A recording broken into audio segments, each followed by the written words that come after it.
Hello विद्यार्थियों, स्वागत है आपका मेरे YouTube channel Raghav sir science में। आज हम कक्षा 10th विषय विज्ञान के अध्याय 6 जैव प्रक्रम पर आधारित ज्ञान बोध वाले प्रश्नों को समझेंगे। आज का हमारा प्रश्न है, प्रकाणु की रचना अर्थात नेफ्रॉन की रचना और क्रियाविधि का वर्णन कीजिए। चलिए पहले हम हमारे प्रकाणु में नेफ्रॉन की संरचना को देख लेते हैं। ये एक नेफ्रॉन का चित्र आपको दिखाया गया है।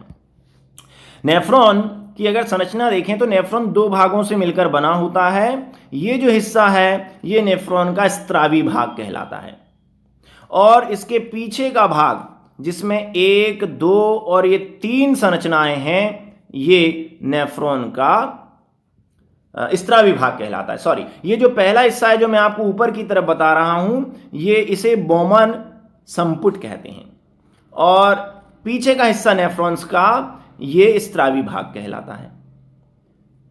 तो पहले आपको यही बताना है कि नेफ्रॉन्स को अगर देखें तो संरचनात्मक रूप से नेफ्रॉन्स दो भागों में बटा हुआ है। बोमन संपुट जो एक कपनुमा संरचना बोमन कप और एक केशिका गुच्छ ग्लोमेरुलस से मिलकर बना होता है, जबकि इसके बाद का पूरा पिछला हिस्सा स्त्रावी भाग कहलाता है। ये 3 हिस्सों में बटा हुआ होता है। इसे हम समीपस्थ कुंडलन, इसे हम दूरस्थ कुंडलन, और इन दोनों के बीच जो यू आकार की नलिका पाई जाती है इसे हम हैनल लूप कहते हैं। तो केवल संरचना में इतना आपको बताना है कि इसके दो भाग हैं, बोमन संपुट और स्त्रावी भाग। बोमन संपुट बना है बोमन कप और ग्लोमेरुलस केशिका गुच्छ से, जबकि स्त्रावी भाग बना है समीपस्थ कुंडलन, यू आकार का हैनल लूप और दूरस्थ कुंडलन से। चलिए अब हम देख लें क्रियाविधि। तो पहले तो आपको संरचना, ये यहां पर यही बातें लिखी हुई हैं, छोटा सा उत्तर है नेफ्रॉन की संरचना।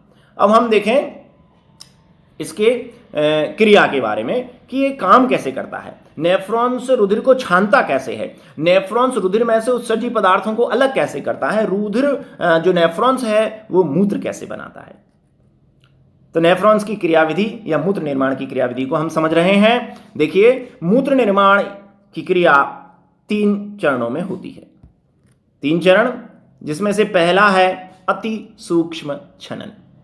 ये क्रिया नेफ्रॉन्स के बोमन संपुट में होती है। बोमन संपुट अर्थात प्यालेनुमा संरचना बोमन कप और केशिका गुच्छ ग्लोमेरुलस के मध्य होती है। जब रुधिर इस केशिका गुच्छ के अंदर पहुंचता है तो रुधिर के उत्सर्जी पदार्थ, खासकर नाइट्रोजन युक्त उत्सर्जी पदार्थ अमोनिया, यूरिया, यूरिक अम्ल रुधिर से छनकर ये बोमन कप या प्याले में आ जाते हैं। रुधिर के छनने की यह क्रिया अति सूक्ष्म छनन कहलाती है।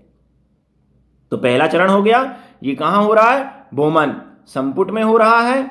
बोमन कप और ग्लोमेरुलस के मध्य हो रहा है। ग्लोमेरुलस के रुधिर में से उत्सर्जी पदार्थ निकलकर बाहर आ गए हैं, इन्हें हम ग्लोमेरुलस निस्पंद भी कहते हैं। चलिए तुरंत दूसरे चरण की ओर बढ़ते हैं। दूसरा चरण है पुनः अवशोषण। गौर करिए, अब ये जो छनकर आया है ग्लोमेरुलस निस्पंद, ये धीरे धीरे नेफ्रॉन की इन नलिकाओं में से होकर आगे बढ़ता है। जब ये ग्लोमेरुलस निस्पंद समीपस्थ कुंडलन, हैनल लूप और दूरस्थ कुंडलन के अंदर से होकर गुजरता है तो इसमें से उपयोगी पदार्थ अवशोषित कर लिए जाते हैं। भाई, जो ग्लोमेरुलस निस्पंद जो रुधिर से छनकर इन नेफ्रॉन की नलिकाओं में पहुंचा है, इनमें उत्सर्जी पदार्थ तो हैं, लेकिन उत्सर्जी पदार्थ के साथ साथ उपयोगी पदार्थ भी हैं। बहुत सारा पानी भी छन गया रुधिर में से, लवण है, प्रोटीन्स हैं, ग्लूकोज है। इन्हें शरीर से बाहर नहीं निकाला जा सकता, नहीं तो शरीर में पानी, लवण और ग्लूकोज की कमी हो जाएगी। तो जो अति सूक्ष्म छनन की क्रिया में रुधिर से छनकर जो ग्लोमेरुलस निस्पंद नेफ्रॉन्स के अंदर आया है, इसमें से अब उपयोगी पदार्थ पानी, लवण और ग्लूकोज को पुनः अवशोषित करके खून में डाल दिया जाता है। इस क्रिया को हम पुनः अवशोषण कहते हैं। नाम ही बता रहा है पुनः अवशोषण, कि जो रुधिर से छनकर पदार्थ अलग हुआ है, जिसे हम ग्लोमेरुलस निस्पंद कह रहे हैं, उसमें से उपयोगी पदार्थ वापस ले लो। और तीसरा चरण है स्त्रावण। अति सूक्ष्म छनन जो पहला चरण हुआ था, अति सूक्ष्म छनन के बाद भी कुछ उत्सर्जी पदार्थ रुधिर में रह जाते हैं। इन उत्सर्जी पदार्थों को, रुधिर में शेष बचे उत्सर्जी पदार्थों को पुनः मूत्र में ले जाकर मिलाया जाता है। ये रुधिर नलिका मान लो, ये रुधिर नलिकाओं का जाल है चारों तरफ, जिसे केशिका जाल कहते हैं।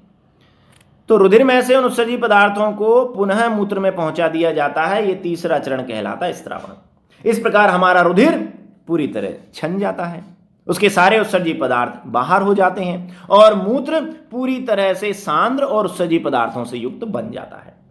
तो पहला चरण है अति सूक्ष्म छनन, ये बोमन संपुट में हो रहा है, इसमें से रुधिर से छनकर उत्सर्जी पदार्थ नेफ्रॉन में आ रहे हैं। दूसरा चरण है पुनः अवशोषण, उस ग्लोमेरुलस निस्पंद में से उपयोगी पदार्थ पानी, लवण और ग्लूकोज को वापस हम खून में पहुंचा रहे हैं, यह है पुनः अवशोषण।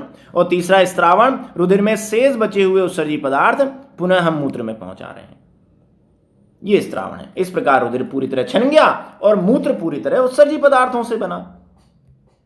तो ये सभी बातें यहां पर नेफ्रॉन्स की क्रियाविधि में लिखी हुई हैं, तीनों चरणों को विधिवत समझाया गया है। उम्मीद है आपको यह वीडियो बहुत पसंद आया होगा। इसे अधिक से अधिक लाइक तथा शेयर कीजिए तथा ऐसे अन्य शिक्षास्पद वीडियो को देखने के लिए मेरे चैनल को सब्सक्राइब कीजिए। बहुत बहुत धन्यवाद।